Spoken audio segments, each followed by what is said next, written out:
Sans transition avec les sports de l'extrême et un challenge qui a été relevé il n'y a pas longtemps, le week-end dernier, par le nageur et sportif Ironman marocain Hassan Baraka. Hassan Baraka, bonsoir. Bonsoir Yasmine, c'est un Comment ça plaisir va? toujours d'être présent sur Média. Très bien, je me Merci. réchauffe. Exactement, ça c'est bien dit. Alors Hassan Baraka, vous avez réalisé le week-end dernier une nage de 1600 mètres en eau glacée, soit la limite autorisée par l'International Association of Ice Swimming. C'est bien ça? Oui, alors j'ai nagé, c'était le jeudi 21, donc 1609 pour être précis, parce que c'est un ice mile, voilà. Donc c'est la distance, l'équivalent britannique du mile, c'est 1609. Et donc moi et donc Fayrouz, on a organisé un événement qui est le Ice Swimming Morocco depuis déjà 3 ou 4 ans, et on avait certifié donc le fait que des nageurs britanniques et étrangers avaient pu réaliser cette distance-là. On a certifié 5 nages de Ice Mile.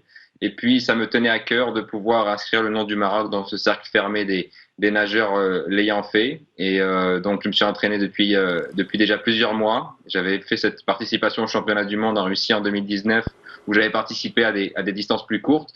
Mais là, ça fait 3 mois que je m'entraîne de façon assidue, que ce soit une préparation mentale et une préparation donc physique, pour pouvoir réaliser ça. Et puis, en 34 minutes et 36 secondes, j'ai pu aller à bout de ce défi qui pour moi était le plus difficile de tous ceux que j'ai accomplis. Alors justement, Hassan Baraka, on peut voir des images de vous pendant les entraînements et on voit beaucoup de neige.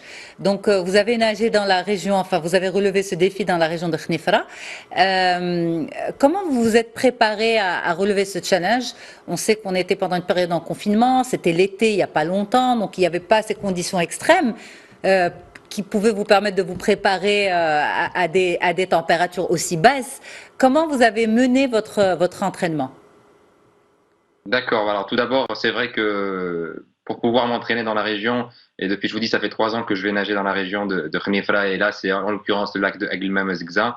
J'ai vraiment eu le soutien des autorités locales qui m'ont toujours soutenu, même là pour mes entraînements, malgré les chutes de neige, j'ai eu la possibilité de pouvoir aller m'entraîner, et je les remercie pour ça. Mais ce que je voulais vous dire, c'est que principalement j'ai entraîné comme on s'entraîne normalement, c'est-à-dire il faut faire du volume kilométrique pour pouvoir être en bonne forme physique le jour J, parce que vous allez voir que le cardio est important. On nous demande de faire un ECG, un électrocardiogramme, des mois auparavant, et j'ai aussi fait des tests médicaux 2 heures avant ma nage.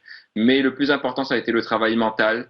Je suis suivi donc par un partenaire qui s'appelle UPAD Coaching, qui m'a soutenu mentalement et qui a fait avec moi de la sophrologie. Et c'était important de pouvoir me projeter dans ces eaux-là, remémorer ce que j'ai vécu en Russie et essayer de le transposer à cette nage-là, mais sur une distance beaucoup plus longue.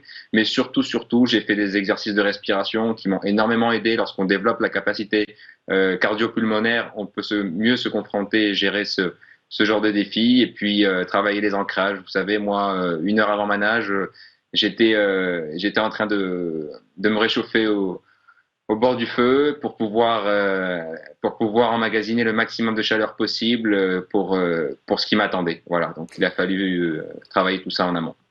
Alors, justement, Hassan Baraka, qu'est-ce qu'on va chercher en tant qu'individu lorsqu'on on relève ce genre de challenge? C'est-à-dire que 1600 mètres, ça peut paraître pas beaucoup, mais nager ça dans une eau à 4 degrés, ça c'est de l'extrême. Donc, qu'est-ce que vous Alors, êtes allé chercher?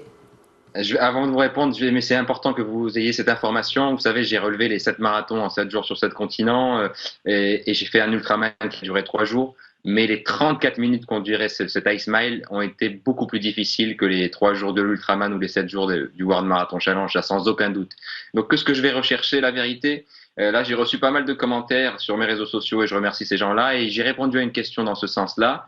Et ma réponse a été qu'en fait, nager dans de l'eau froide, ce n'est pas le défi. Le défi, en fait, c'est de pouvoir, de jour en jour, essayer de se surpasser, de donner le meilleur de soi-même, et donc de tous les matins se réveiller et travailler pour atteindre un objectif. Mon objectif, c'était de faire un Ice Mile et d'inscrire le nom du Maroc dans ce cercle très fermé. Et donc, j'y ai travaillé, j'ai travaillé dur pour le faire, et je suis très satisfait. du résultat, mais surtout aussi d'être allé chercher un peu plus on va dire, de connaissances sur moi-même. Je vous disais hier à la radio, donc j'ai aussi eu l'occasion de passer avec vous à la radio hier, je vous disais que euh, on dit que le plus grand voyageur, c'est celui qui fait pas le tour du monde, mais c'est celui qui fait le tour de soi-même une seule fois. Et donc moi, même si j'étais partout dans tous les continents, je retrouve en fait dans cette pratique d'eau glacée, de l'introspection et de la découverte de moi-même, et je vais puiser au plus profond de mes forces et je me découvre et c'est vraiment passionnant. Voilà.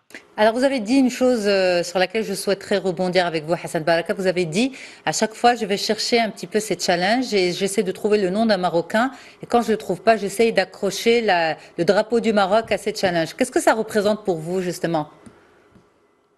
Bah, c'est très important et les racines pour aller de l'avant, il faut pas s'ancrer dans le passé, certes, mais les racines sont hyper importantes pour pouvoir aller de l'avant. Donc moi, c'est quelque chose qui me tient à cœur et l'objectif, il faut pas se limiter à me voir nager de l'eau froide.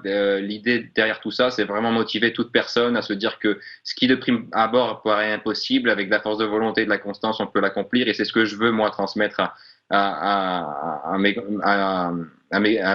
concitoyens, mes compatriotes. Et l'idée, c'est vraiment ça. Donc moi, il y a 7 ans, lorsque j'ai rallié les États-Unis et la Russie en nageant entre les deux îles Diomède, je portais une combinaison de néoprène qui faisait 4-5 mm d'épaisseur pour éviter le froid et je me sentais incapable de pouvoir nager dans de l'eau glacée et autant de temps.